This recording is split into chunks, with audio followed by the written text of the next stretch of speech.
지금 방송에서 제공하는 투자 정보는 투자 판단에 대한 조언입니다. 방송에서 제공하는 주식의 가치, 가격 상승 및 가격 하락에 대해서는 방송사에서 보장하지 않습니다.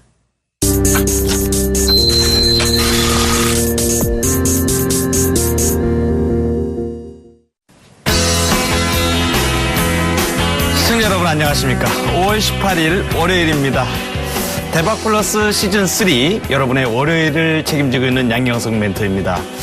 자, 이 매주 월요일마다 선물 옵션 파생상품 투자와 관련해서 또 시세의 정확한 부분들과 또 시장의 전체 숲을 이렇게 조명을 해드리고 또 이어서 또 선물 옵션 초보 탈출기 강의를 이렇게 이어서 연속적으로 지금 한 달 반 정도를 진행을 해왔는데요.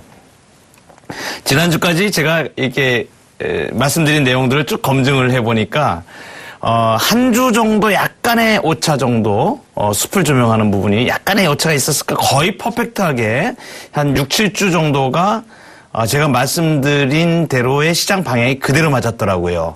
이게 굉장히 놀라운 사실입니다.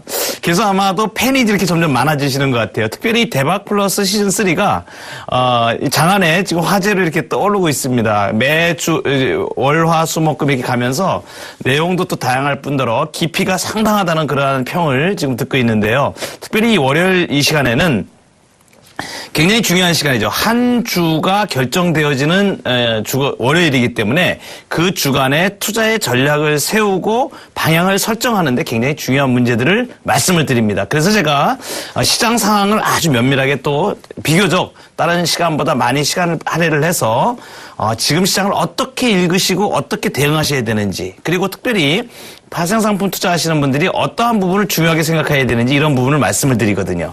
자, 이제 오늘 시장을 한번 간략하게 정리를 해보면, 자, 지난주 금요일에 갑자기 이상한 일이 좀 벌어졌습니다. 그동안에 한국 증권시장에서 선물을 특히 누적으로 선물 미결제 약정 수량을 상당히 강하게 가지고 왔던, 매수 포지션을 강하게 가지고 왔던 외국인들이 일거에 약 금액으로 한 1조 정도를 팔았죠, 금요일 날. 그러면서 시장 베이시스가 악화되면서 오전에 약 한 0.8% 정도 상승했던 주가가 완전히 뒤집어져가지고 장 끝날 때는 1% 하락으로 끝나는, 그래서 장중에 등락이 굉장히 심했습니다. 금요일 날. 그래서 위에서부터 아래까지 하락한 폭으로 치면 2% 정도 하락을 해가지고 굉장히, 근데 그 전날이 목요일이었는데 5월물 옵션이 만기였습니다. 만기가 끝나고 이제 새로 6월물에 대한 부분들이 들어가는 찰나에 기습적으로 금요일 날 외국인들이 물량을 굉장히 많이 나와가지고 주가가 굉장히 위협을 많이 받았습니다. 2100포인트에 근사하는. 근데 오늘 시장이 어떻게 됐느냐. 오늘 시장이 금요일 날 시장의 영향권 아래서 오늘 오전에 시작할 때는 선물이 260점까지 들어갔었습니다. 그러니까 코스피 종합지수로 2100포인트가 위협을 받는 그런 상황이었는데, 종가는 0.3% 정도 상승을 한, 이제 종합지수로 7포인트 정도가 상승을 했거든요. 그러니까 이제 코스피로 따지면 0.2% 정도, 선물로도 0.2% 정도지만, 종합지수로는 0.3%대의 상승이 나왔습니다. 그래서 7포인트가 반등이 나왔는데, 상당히 의미를 좀 부여할 수 있을 것 같습니다. 그동안에 공방전이 치열했던 지수대가 2110포인트대인데 오늘 2110포인트를 지켜내면서 2113.7포인트로 끝났습니다. 자, 오늘 시장을 움직인 투자자들 중에서 어떠한 부분이 중요할까요? 한번 집중적으로 보도록 하겠습니다. 자, 화면 한번 보도록 할게요. 자, 오늘 뭐니 해도 가장 중요한 부분은 외국인의 기한입니다. 월요일 날. 자, 현물 코스피 시장에서 1650억의 순매수를 나타냈습니다. 자, 이 부분은 최근 2, 3주 동안의 일중 하루에 순매수한 규모로 봤을 때 굉장히 많은 금액이 되겠습니다. 1650억 매수인데 선물도 매수를 보였습니다. 선물도 금액으로 2783억이니까 합쳐서 약 4,500억, 그죠? 4,500억에 해당하는 이러한 매수가 현물 시장과 선물 시장에서 외국인의 매수가 있었다. 자, 그러니까 지난주 금요일 날하고 상황이 완전히 바뀌어서서 이번 주에 들어오면서 월요일부터 외국인들이 현물 시장에서 강력한 매수를 구사를 한다 하는 점은 이번 주에 시사하는 바가 굉장히 큽니다. 방향타를 결정할 가능성이 꽤 높다. 이렇게 봐도 무방할 것 같고요. 특별히 주식 선물까지 강력하게 매수를 한 걸 보면 방향 자체가 현물, 선물, 주식 선물까지 통틀어서 한국 시장에 대해서 강력한 매수를 구사했다. 이렇게 볼 수가 있겠습니다. 반면에 매도한 주체를 보면요. 매도한 주체는 어딘가 하냐면 증권회사를 중심으로 한 금융투자 쪽에서 자, 현물이 500억 매도인데 선물도 3,600억 매도가 나왔습니다. 자, 지금 현재 금융투자 쪽의 누적 매도를 보면 선물 같은 경우에는 조금 위기를 느낄 만한 상황이 될 겁니다. 더 이상 추가적인 매도를 하기가 조금 어려운 상태로 돼 있는 것으로 저는 판단을 하거든요. 이 굉장히 중요한 말씀을 제가 드리고 있는 겁니다. 무슨 얘기냐?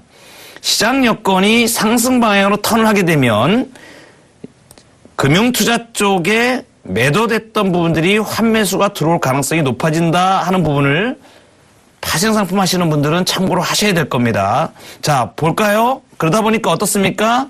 해지를 안 할 수가 없죠. 해지 들어옵니다. 옵션으로 해지 들어오죠. 그래서 콜옵션으로 금액으로 30억 넘게 매수가 들어오고 풋옵션 매도하니까 옵션 시장을 통해서 해지라도 하지 않으면 방어가 안 되기 때문에 상승할 경우에 그래서 금융투자 쪽에 이러한 움직임은 단기 숏으로 반등할 것에 대한 대비를 해가면서 갑니다. 개인들하고 다르기 때문에 요 점을 특별히 읽어야 될 것 같고요.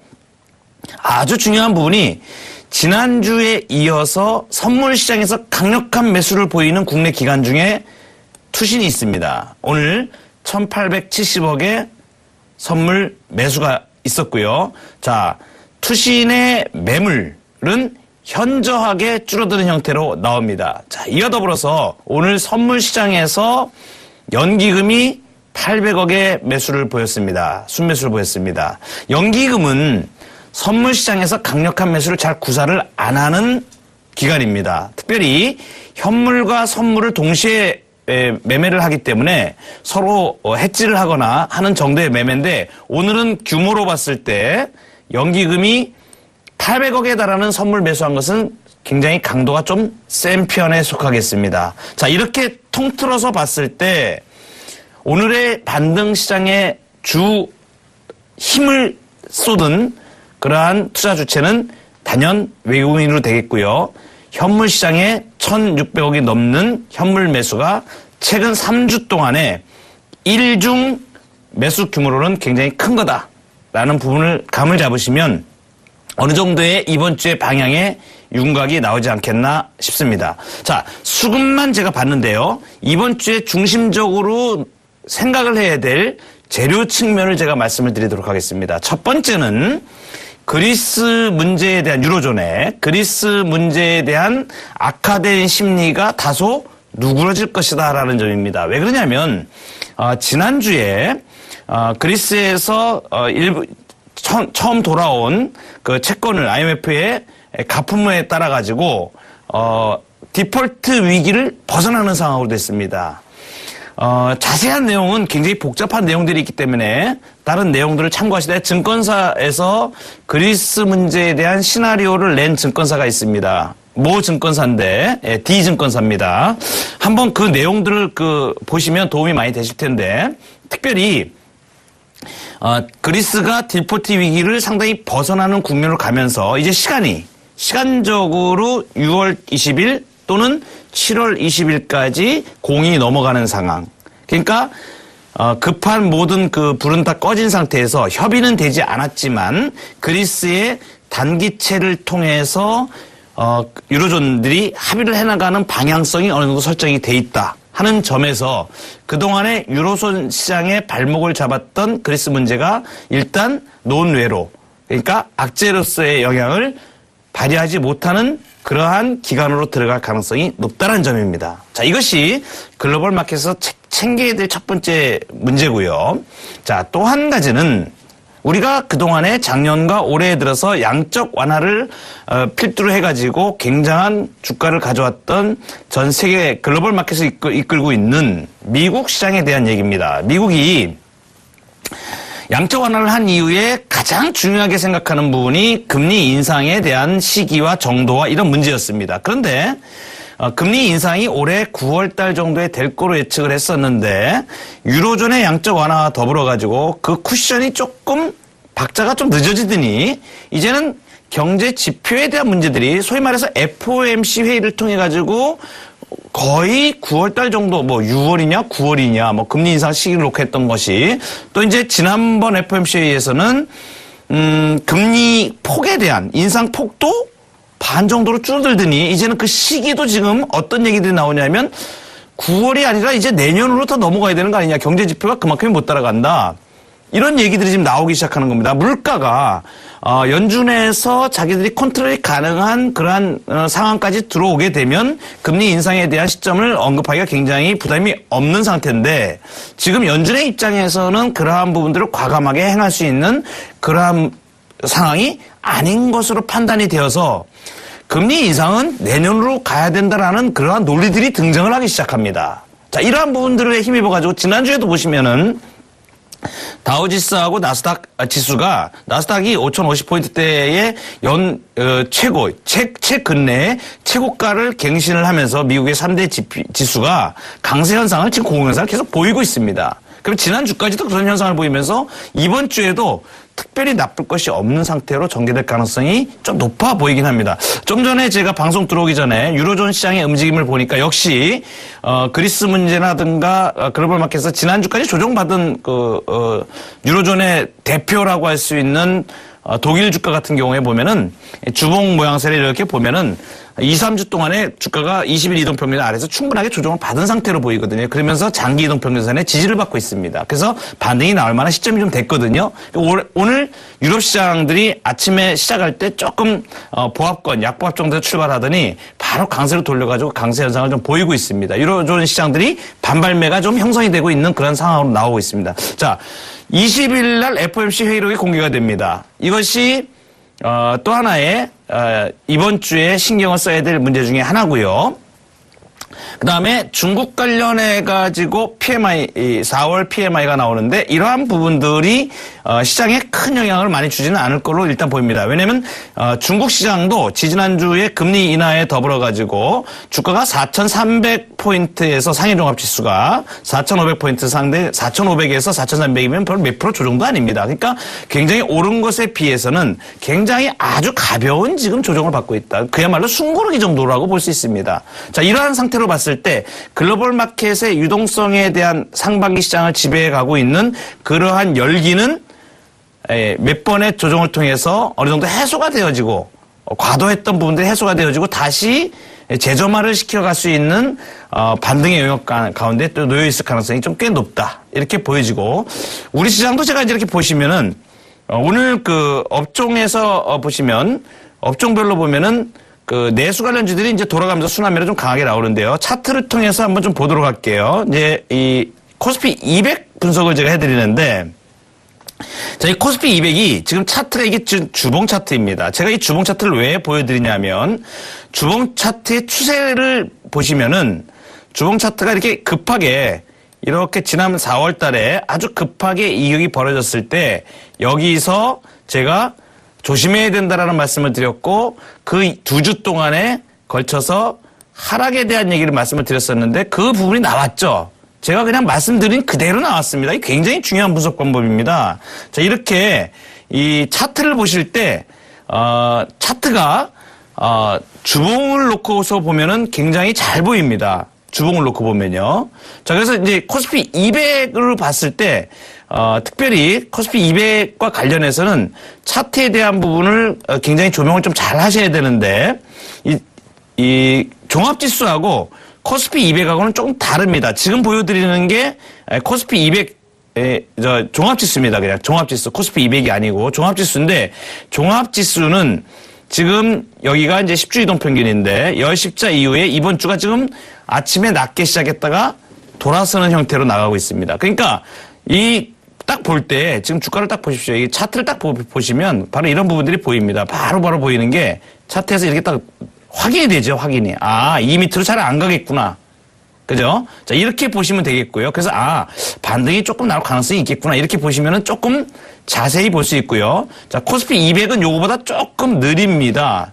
그죠? 코스피 200을 딱 보시면은 아까 좀 전에 제가 보여드렸던 건데 코스피 200은 그거보다 조금 느리죠. 그러나 이번 주 주봉을 잘 보시면 이게 주봉 오늘 첫날인데 이번 주 주봉이 오늘 낮게 시작해서 반전이 일어나는 형태로 지금 가고 있기 때문에 반등 가능성에 무게를 좀 둬야 될 그러한 한 주간으로 보입니다. 특별하게 시장을 하락으로 끌고 갈 만한 요인이 그렇게 많이 작용하지 않습니다. 특별히 시가총액을 많이 차지하고 있는 삼성전자의 모습을 보면 삼성전자가 130만 원대에 초입해서 거의 안착을 하면서 반등을 시도할 국면 쪽으로 지금 자리를 좀 잡으려고 합니다. 이러한 측면하고 최근에 들어서 시장에 조금 시가총액에 변동이 좀 있었는데요. 이 부분은 좀 말씀을 드리고 가는 것이 좋을 것 같습니다. 자, 시가총액 상위 종목을 딱 보시면 1등부터 쭉 있는데 지난달하고 이번 달 들어서 가장 큰 변화, 그것은 아모레 퍼시픽의 등장입니다. 아모레 퍼시픽이 시가총액 5위로 랭킹이 됩니다, 지금. 자, 시가총액 5위 25조입니다. 25조. 자, 참 대단한 겁니다. 이게 왜 그러냐면, 포스코도 제꼈고요. 현대모비스도 제끼고 삼성생명도 제꼈습니다. 시가총액 5위로 들어왔는데, 잘 아시다시피, 10분의 1로 액면 분할을 해서, 개인 투자자들이 매수세를 보이면서 이번 주에 급하게 오늘만 해도 벌써 10%가 상승을 했습니다. 물론 중국 소비에 관련된 화장품 영역에 굉장히 그 실적이 탄탄하게 수반이 되기 때문에 당연히 실적을 수반으로 한 주가 상승입니다. 자, 그런데 이렇게 전통적인 경기 관련주들을 제치고 내수 소비라고 봤던 철저하게 내수 소비라고 봤던 화장품 쪽에서 중국에 수출로 나가면서 오히려 시장에서 각광을 받는, 참 이게 한 30년 만에 드물게 모든 사람들의 예측을 좀 많이 잘 예측하지 할 수 없었던 그러한 산업의 형태로 상승을 보여왔다. 이분이 바로 코스피의 시가총액의 변화를 지금 주고 있는 거다 하는 부분을 잘 보셔야 되겠고요. 자, 이와 더불어서 대형주의 액면 분할이 나타낼 수 있는 효과. 왜 그러냐면 기관과 외국인들에게 독점돼 있던 고가주가 액면 분할을 하게 되면 굉장히 긍정적인 영향을 미친다라는 선례로 아마 남게 될 겁니다. 몇 년 전에도 삼성전자의 액면 분할 뭐 이런 얘기도 많이 있었습니다. 뭐 해야 되지 않겠나 싶어요. 어쨌든 간에 유동성이 강세를 보이게 되면 주가에는 굉장히 긍정적인 영향을 미치게 될 겁니다. 왜냐하면 소액 투자자들이 투자를 하는데 한계를 느껴 하는데 금액 때문에, 규모 때문에. 그런데 그러한 길이 열리게 되면 투자자의 다변화가 일어나면서 일반 소액 투자자들도 투자에 임할 수 있게 되면서 주가로서는 굉장히 좋은 영향을 얻게 되는 겁니다. 이것이 일부 큰 손들이나 이런 사람들로부터 주가가 좀 건전하게 자유로워질 수 있다라는 뜻도 되고요. 투자자층의 다변화를 통해 가지고 주가에 긍정적인 영향을 미친다. 이렇게 볼 수가 있겠습니다. 자, 그래서 이런 면을 보면 액면 분할에 대한 얘기도 앞으로 우리 시장의 이슈로 종종 등장할 가능성이 많겠고요. 자, 시가총액 30위까지 한번 또 넘어가 보면요. 지금 현재 15위권에 오늘 특징적인 것이 업종으로 보면 보험, 삼성생명, 그다음에 화학, 물론 이제 가벼운 것들 중에서는 음식료, 제약 이쪽이 강했습니다. 그런데 좀 약간 시가총액 비중이 있는 애들 중에서 움직인 것은 삼성생명, 생명보험 회사들하고 그다음에 화학, 그다음에 조금 업종으로 봤을 때 오늘 0.6% 정도 상승했는데 증권업종 지수가 다시 강세를 살짝 띄는 그러한 모습이 오늘 시장을 선도하는 모습이었습니다. 이렇게 보시면은 증권주들이 오늘도 한 0.6% 전체 업종 전체로 봤을 때 상당히 괜찮았다. 이러한 점을 들 수 있겠고요. 자, 이렇게 코스피 200을 제가 말씀을 드렸는데 다시 한번 말씀드리면 코스피 200의 이번 주 대응 방법은 어떻게 잡으면 될까 하는 부분입니다. 코스피 200. 자, 보여드리겠습니다. 지금 현재 코스피 200이 제가 지난주에 말씀드렸던 아주 중요한 시사점 하나 말씀드리겠습니다. 오늘 현재까지 코스피 200 지수로 260이라는 지수는 굉장히 중요한 지수입니다. 나중에 제가 그런 이제 28년 동안에 제가 노하우를 가지면서 아주 중요한 것들이 몇 가지가 있어요. 그래서 이렇게 참 말씀드리는 거는 왜 그게 중요한지 나중에 제가 말씀을 드릴 건데, 자, 이게 일단 차트로만 제가 확인을 시켜드릴게요. 차트로만. 자, 이 소위 말하는 이 앞에 네크라인 있죠? 넘어가기 전에 본격적인 상승을 보이기 전까지 단계가 여기였는데, 여기 올라갈 때 규모를 보면 이 네크라인을 뚫고 나가면서 주가가 굉장히 강한 양상을 보였었거든요. 그 다음에 조정을 받게 되면 그 네크라인까지 거의 조정을 받게 됩니다. 그 네크라인이 지금 코스피 200으로 260인데 아주 중요한 시사점은 뭐냐면 최근 2달 사이에 주가가 조정을 받으면서 자 260.20, 260.50 이번 주에 260.50 다시 한번 말씀드리겠습니다. 3주 동안에 주가가 특히 코스피 200이 굉장히 강력한 하방 경직성을 보이고 있다. 어디에서? 260 안 깨면서. 이 얘기는 하방 경직성을 보인다는 얘기는 하시라도 어떠한 호전 기미가 보이면 반등으로 나갈 수 있다는 사실을 의미를 해줍니다. 자, 이거 보세요. 1, 2, 3 조정받았죠. 3주 동안의 음봉입니다. 양봉 나올 때가 됐습니다. 왜? 시장 여건이 지금 그렇게 나쁘지가 않거든요. 수급 여건도 나쁘지 않고 재료 여건도 나쁘지가 않습니다. 그래서 이번 주에는 반등의 무게를 두는데 어느 정도의 변동이 나올까를 예측을 하면 제가 보기에는 지금 현재 5주 이동평균이 여기 위치하고 있고 지난주의 고점이 급하게 올라가가지고 선물로 266종까지 들어갔었습니다. 자, 그래서 이번 주는 260이 깨지지 않는다고 봤을 때 선물이 오늘 260.50 정도까지 갔었거든요. 그러면 코스피 200으로는 260에서 265존 사이에 머물게 됩니다. 선물도 지금 베이시스가 거의 차이가 안 나기 때문에 거의 유사한 형태를 볼 것이다. 이렇게 예측하고 대응하시면 크게 무리가 없겠다. 그래서 이번 주는 약간의 반등 쪽으로 무게를 둔다. 자, 이 월요일날 이 코스피 시장에 대해서 분석하는 것이 굉장히 중요합니다. 왜냐하면 이대로 제가 지금 말씀드린 대로 되어졌던 확률이 90%가 넘습니다. 엄청난 확률이죠. 이번 주에도 제가 예측한 부분들이 거의 확률적으로 말씀드린 대로 그 정도 범위 내에서 크게 벗어나지 않을 것으로 판단합니다. 참고하시기 바라겠고요. 자, 이어서 선물 6월물 잠깐 보고 가도록 하겠습니다. 선물, 자, 6월물입니다. 이제 만기가 얼마 안 이제 종반전, 소위 말해서 60%가 지나가고, 30% 정도 남은 상태로 가기 때문에 이제 종반전으로 들어간다. 자, 영업, 일수로 18일이 남았습니다. 6월 11일이 될 겁니다. 지난번에 한번 제가 달력 보면서 말씀을 드렸었죠. 이번에 만기는 6월달 두 번째 주 목요일인데, 콜라블 데이가 되죠. 6월물이 선물이 만기가 되는 주간입니다. 자, 아주 중요한 것부터 먼저 말씀을 드리겠습니다. 오늘 베이시스가 아주 특이한 현상을 보였는데, 자, 베이시스가 백워데이션으로 끝났습니다. 소위 말해서 마이너스 0.12. 자, 영업일수로 18일 정도, 휴일까지 다 합쳐서 25일 정도 남은 선물이 시장 베이시스가 백워데이션이다.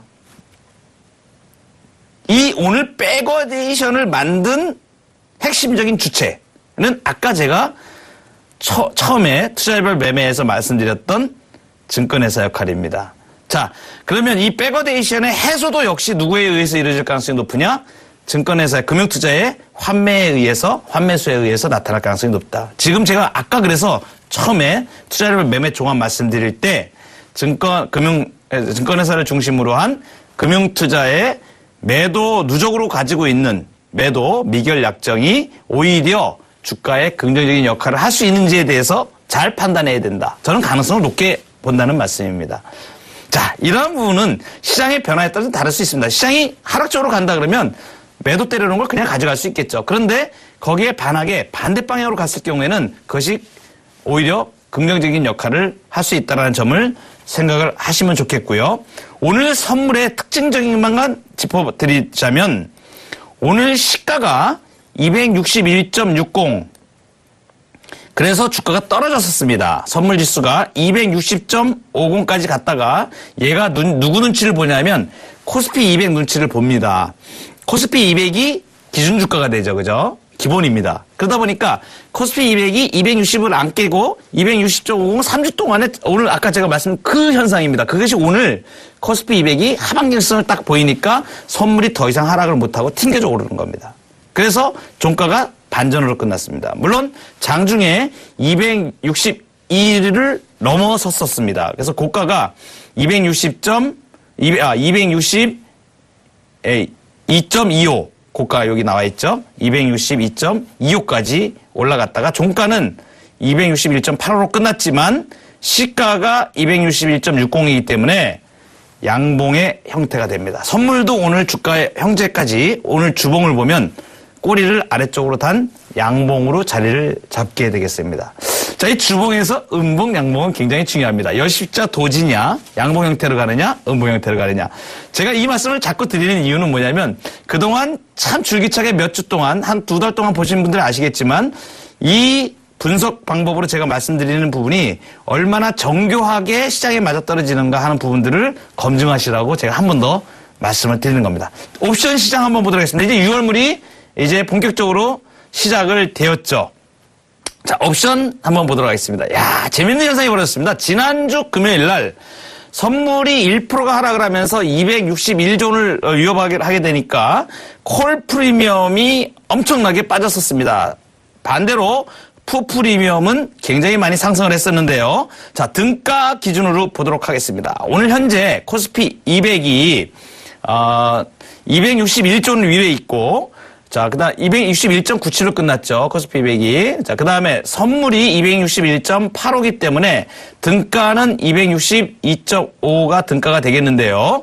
자, 등가 기준으로 콜 프리미엄이 지금 2.51이고 262.5짜리 푸시 3.20이니까 오늘 주가가 하방연일성을 보면서 지난 금요일 날은 콜 프리미엄이 많이 빠졌었고 푸 프리미엄이 많이 올랐었는데 푸 프리미엄이 과도하게 오른 외가 프리미엄이 오늘 30%대로 하락을 보이면서 동시에 올라가지도 못하니까 콜 프리미엄 외가가 줄어든 현상. 그래서 콜 등가는 반등을 준비를 한다. 이렇게 볼 수 있습니다. 자, 이번 주에 코스피 200 기준으로 봤을 때 264 내지 5를 만약에 가정을 한다고 했을 때 한 칸 정도가 움직인다고 투자에 있어서 한 칸 정도의 여력을 좀 둬야 되지 않나. 그러면 265 정도는 무난히 이번 주에 반등 영역에서 구사를 할 수 있겠다. 그러면 얘가 2.51짜리가 4 정도, 3.5에서 4 정도까지 올라갈 가능성이 있고요. 그 다음에 풋 4.70 하는 지난주 금요일 날 프리미엄을 많이 붙여놨던 얘가 3대로 줄어들 가능성이 있다. 그러면 이번 주에서 유리한 쪽은 콜 프리미엄의 상승과 풋 프리미엄의 하락이 예상된다. 그런데 변동성이 아주 크지 않겠다라고 예상이 됐을 때는 풋 매도가 유력하다라고 보입니다. 현재 이번 주에 봤을 때 양매도 하시는 분은 풋 매도를 금액을 조금 더 하시고 콜 매도를 조금 덜 하시는 방향 쪽으로 하시면 이번 주에는 크게 수익을 볼 수 있는 그러한 기회가 될 것 같고요.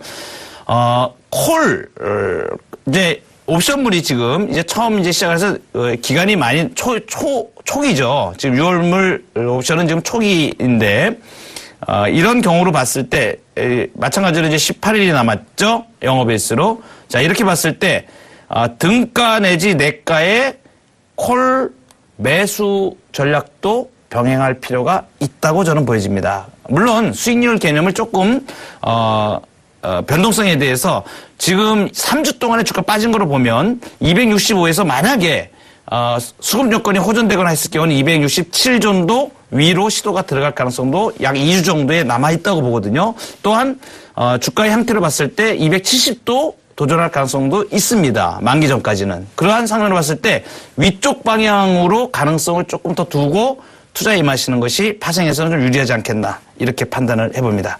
자, 오늘 세 가지 말씀드렸고요. 잠시 후에 선물 옵션 초보 탈출기 강의 이어지도록 하겠습니다.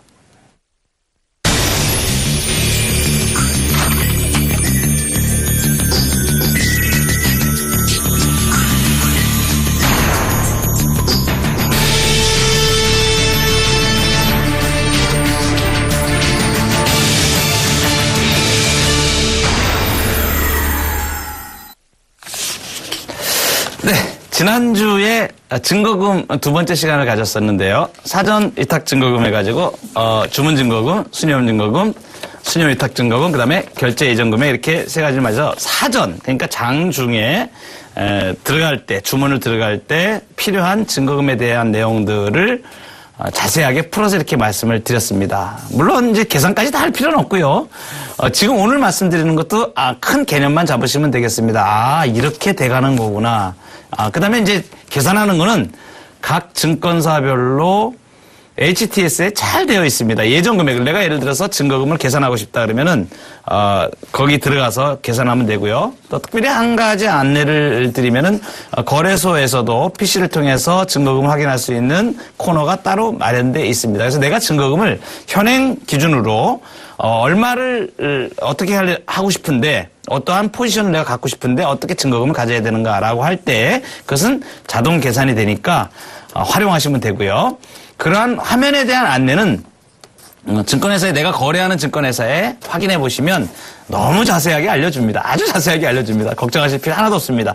근데 이러한 부분이 이렇게 되는구나. 이 굉장히 중요한 내용들이 있기 때문에 오늘은 특별히 유지증거금하고 마진콜에 대해서 제가 말씀을 드릴 건데 자 일단 강의를 한번 들어가 보도록 할까요? 자 유지위탁증거금 하는 거 있습니다. 자 지난 시간에 말씀드렸던 거는 사전 위탁증거금 말씀드렸고요. 사전. 예, 사전.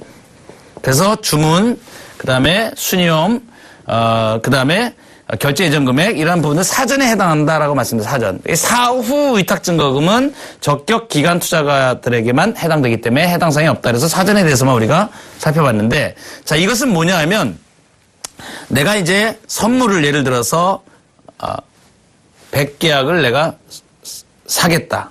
100계약을.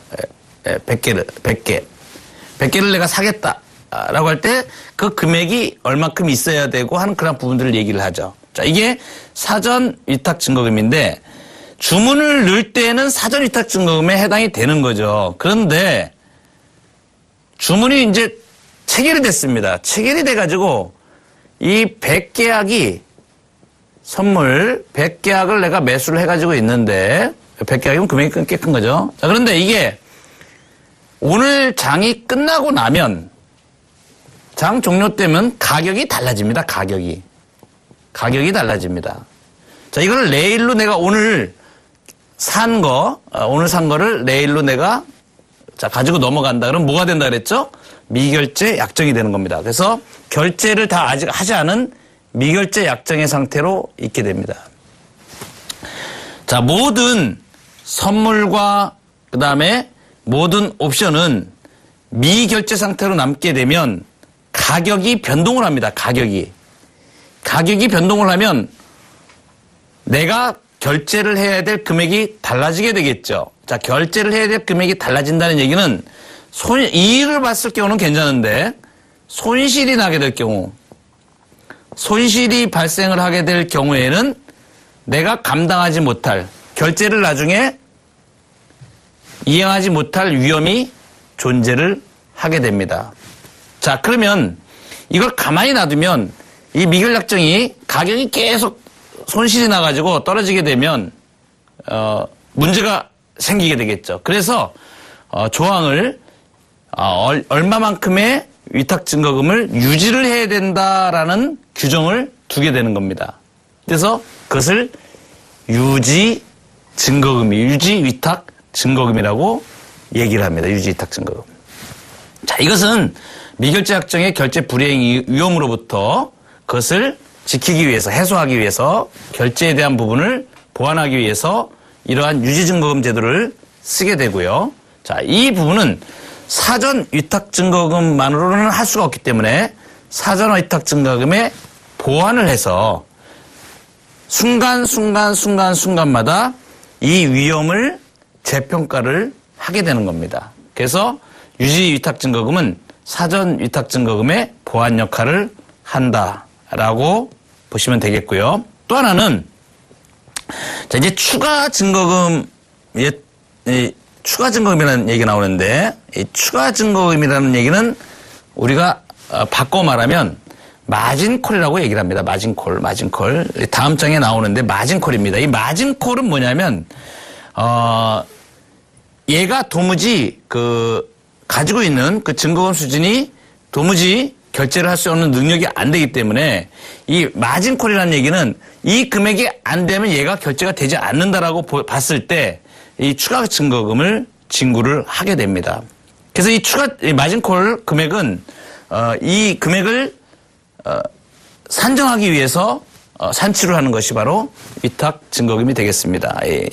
소규모 이제 이 가격 변동에 대해서는 매번 이 추가 혜택 받는 것은 이제 결제 미결 약정을 가지고 있는 사람들한테는 좀 지나치게 좀 불편하다 이런 말이 있기 때문에 일반적으로 위탁 증거금보다 낮은 수준으로 결정을 하게 되는데요. 자, 요 부분을 강의를 더 진행하기 전에 맨 뒷부분에 있는 부분을 한번 살펴보고 가는 것이 좀 좋을 겁니다. 그래서 한번 넘어가 보도록 할게요. 이제 쫙 넘어가면 자, 증거금률 현행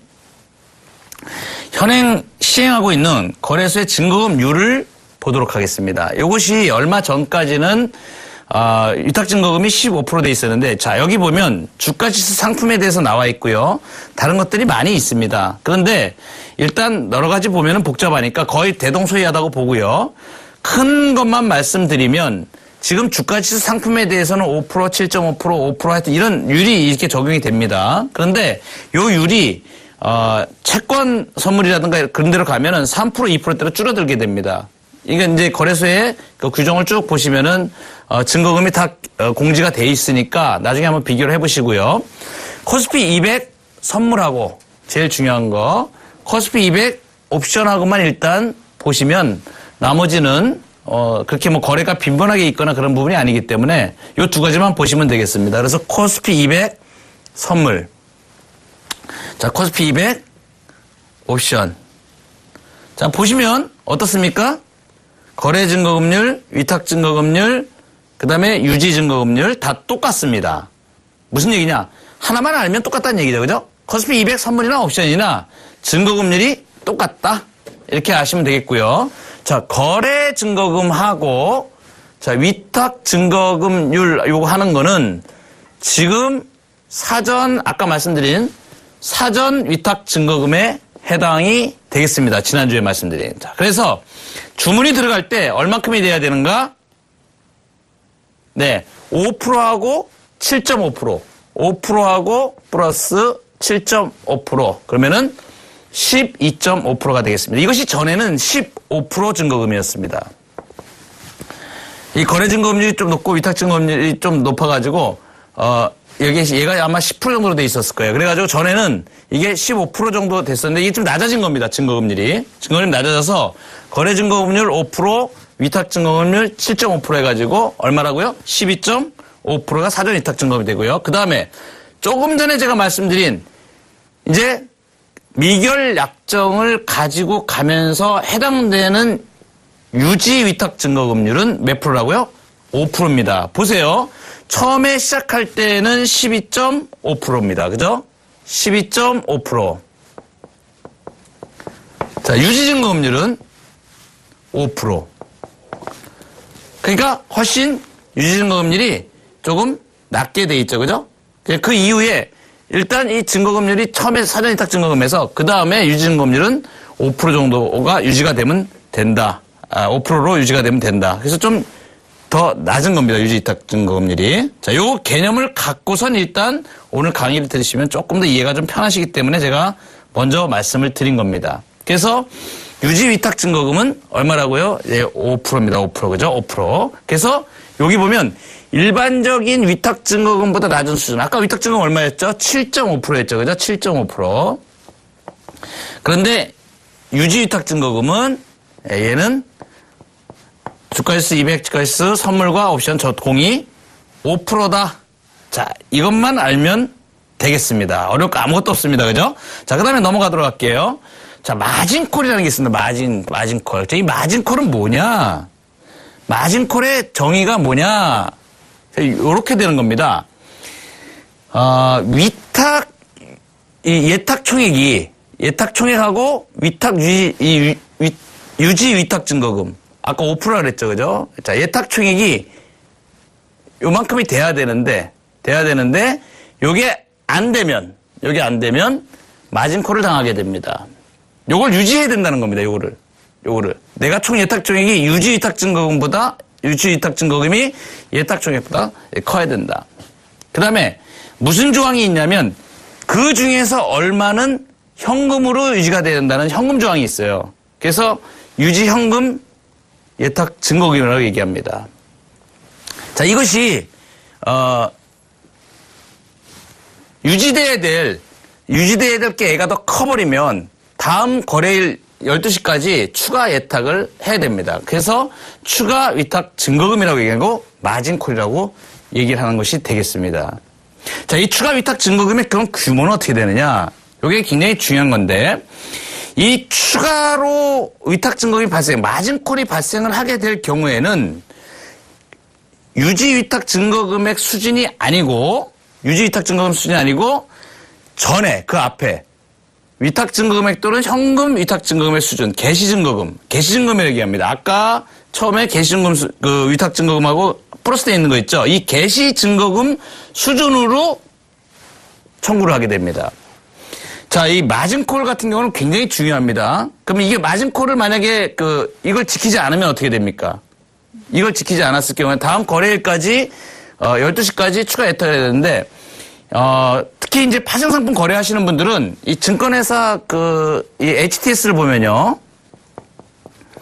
증권사 HTS에서 화면이 있습니다.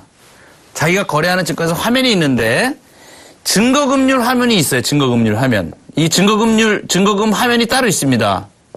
이 증거금 화면을 딱 쳐보면 클릭을 해보면 거기에 추가 위탁 증거금이라는 항목이 따로 있어요. 거기에 금액이 뜨게 돼 있습니다. 만약에 이게 발생하게 되면 자동으로 계산이 쫙 돼요. 계산이 쫙 돼가지고 내가 오늘 종가로 다 계산했는데 마진콜 추가 위탁 증거금이 발생을 한다. 왜 이게 이제 중요하냐면 일반적으로 이 거래를 하시는 개인 투자자들은 이 계산을 전 다 해내지를 못합니다. 내가 사고 팔고를 막 해요. 근데 지금 매매하기도 정신이 없는데 내가 좀 뭘 사고 뭐 팔았는지도 모릅니다. 만약 어떨 때는 뭐 선물을 갖다가 샀는지 팔았는지 나중에 뭐 주문이 들어가 있는지 어땠는지도 잘 모릅니다. 이 주문이 들어가 있으면 주문이 사전일 경우에는 주문 증거금이 잡히기 때문에 내가 주문이 뭐 사자고 주문을 내 있거나 신규 주문이 들어가 있는 경우에는 이 증거금이 물고 있어요. 그래서 지금 내가 돈이 얼마를 더 사야 될지 이건 잘 모릅니다. 그러니까 취소 주문을 따로 내지 않으면 사전에 이미 주문이 들어가 있는 거에서 취소 주문이 들어가지 않으면 물려 있습니다. 증거금이 다. 그래서 완전히 포지션이 내가 주문을 내지 않고 돼 있는 상태. 사전 주문이 다 끝나고 난 다음에 정리가 다 끝나고 난 다음에 그 다음에 결제 금액을 보면 달라질 수가 있어요. 그리고 가격이 변동되기 때문에 달라질 수가 있습니다. 그래서 그 체킹을 잘 해야 되고 그 다음에 보통 파생상품 거래를 하시는 분들은 좀 이제 경험 있으신 분들은 그걸 할 줄 아시는데 초보자들은 그걸 모르시기 때문에 항상 당일날 내 포지션, 지금 현재 포지션, 지금 현재 포지션을 볼 수가 있어요. 화면에서.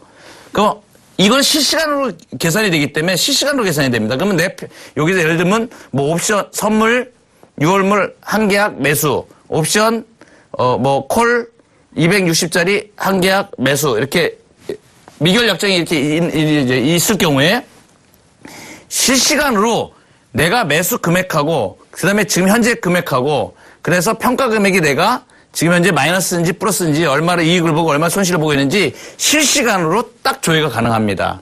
그래서 실시간으로 이거 화면을 항상 실시간으로 띄워놓고 그 다음에 중간중간에 증거금을 체크하는 그 화면, 증거금 계산, 가계산하는 화면도 따로 있어요. 예, 증거금 계산하는 화면이 따로 있습니다. 예, 증거금 계산하는 화면을 수시로 열어놓고 내가 지금 포지션이 1, 2, 3 이렇게 돼 있는데, 뭐뭐가 돼 있는데, 새로운 포지션을 내가, 뭐를 갖다가 뭐 추가하고 싶다. 그러면 그 가계산을 해볼 수가 있게 돼 있습니다. 가계산을. 지금 내가 있는 상태에서 하나를 더 추가를 해서 한번 해보자. 그러면 그랬을 경우 내 증거금이 어떻게 계산되는지, 현금 여력은 얼마가 되는지가 쫙 나옵니다. 그래서 이 화면을 많이 연습을 좀 해보시고 활용을 하시면 굉장히 익숙해진다. 이런 말씀을 드리도록 하겠습니다. 자, 이제 이 마진콜이 해소가 되는 건 어떻게 되냐면 12시까지 그 금액을 넣어야 되는데 위탁증거금 개시 위탁증거금 수준에 되는 증거금을 납입을 해야 돼. 더 내야 되는데 내는 거는 현금으로 할 수도 있고요. 아까 모든 예탁 자산은 뭐 현금, 그다음에 대용증권, 채권, 그죠? 이런 거 다 해당된다고 제가 말씀드렸죠. 돈이나 똑같은 겁니다. 현금이나 똑같은 내용이라고 보시면 돼요. 자, 그래서 그것으로 납입을 해야 되는데, 그렇지 못했을 경우 어떻게 되느냐. 그래서 못했을 경우는 반대 매매를 실행하게 됩니다. 근데 이 반대 매매는 기준을 뭘로 잡냐면, 사전 위탁 증거금의 수준으로 계산을 해서 반대 매매를 해버려요. 그러니까 내가 생각한 것보다 더 나갈 수가 있습니다, 수량이. 왜냐하면 거기 또 선물 가격을 시장가의 하한가 기준으로 나가게 됩니다. 자, 주식이 있는 경우는 어떻습니까? 주식 반대매매 나가는 거. 주식 반대매매도 마찬가지입니다. 사전 위탁 증거금의 수준으로 돼야 되기 때문에 내가 갚아야 될 금액보다 충분하게 더 나가버립니다. 그래서 하한가로 적용을 하게 돼요. 이게 굉장히 중요한 겁니다. 나는 그 마진콜이 얼마 금액으로 생각을 했는데 실제로는 내 포지션에 있는 것이 훨씬 더 많이 매매가 나갈 수 있다는 겁니다. 거의 대부분의 경우가 그렇습니다.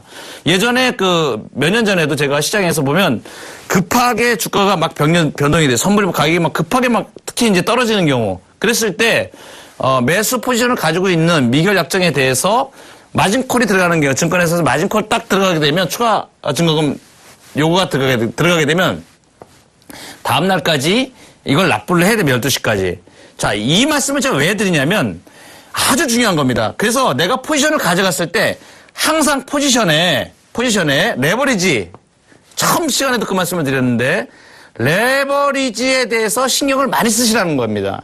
레버리지를 내가 충분하게 대응할 수 있는 현금 대응 능력을 갖고 있으면 이러한 불리한 요구에 대해서 내가 주가를 보면서 대응할 수가 있는데 그렇지 않을 경우에는 레버리지를 풀로 쓰거나 그렇게 됐을 때는 내가 원하지 않는 손실이 발생할 수 있다. 시장에 의해서. 이러한 부분을 조심하셔라. 라는 부분으로 꼭 제가 이 말씀을 드립니다. 그래서 타정상품 하시는 분들, 투자하시는 분들은 선물 투자든 옵션 투자든 간에 레버리지에 대한 부분을 반드시 꼭 생각하시고 특별히 나중에 이제 옵션에 대해서 전문적으로 제가 말씀을 드릴 때는 말씀드리겠지만 매도 포지션을 가질 때 특별히 옵션 매도 포지션을 가질 때 이 부분이 옵션 매도는, 매수는 내가 금액 내에서만 책임지면 돼요. 그런데 옵션 매도는 무한 책임입니다. 10배가 될 수도 있고, 100배로 내가 손실을 볼 수도 있고, 그래서 이 매도는 굉장히 잘 구사를 해야 된다. 특히 매도 금액을 산정을 할 때, 증거금에 대한 부분이라든가, 양쪽의 매도 금액을 갖다가 잘 정해야 된다 하는 부분을 꼭 제가 말씀을 드리도록 하겠습니다. 자, 이 반대 거래로 포지션이 변경 시에는 그 시점에서 사전 증거금을 재산출하게 됩니다. 자, 이게 여기까지 말씀드렸고요.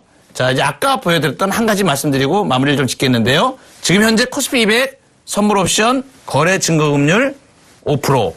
자, 위탁 증거금률 7.5%. 자, 거래 개시할 때는 요게 필요하다. 12.5%. 그 다음에 위탁 유지 증거금은 5%가 필요하다. 자, 여기까지 말씀을 드리고 오늘 증거금률에 대해서 이제 3번의 시간에 거쳐서 증거금에 대해서 다 마무리를 지었습니다. 자, 이번 주에 주가가 반등을 제가 예상하는 그러한 부분을 말씀을 드렸는데 변동성이 얼마나 나올지 모르겠습니다. 그런데 옵션 초기이기 때문에 옵션 같은 경우는 조금 자세하게 좀 볼 필요가 있겠고요. 특별히 시장의 메이저들의 움직임에 좀 민감하게 오늘 봐서는 외국인들의 기한이 조금 가능성을 좀 높여준다 이렇게 좀 볼 수 있겠습니다. 한 주 동안에 특별히 이제 코스닥 시장도 700 위에서 좀 안착을 하는 그런 모습을 보이기 때문에 양 시장이 그렇게 하락 쪽으로 방향을 지을 가능성은 그렇게 많아 보이진 않습니다. 이번 주에 좋은 성공 투자 오늘 선물옵션 초보 탈출기와 같이 꼭 이루시기를 바라겠고요. 자, 지금까지 양경석 멘토였습니다. 고맙습니다.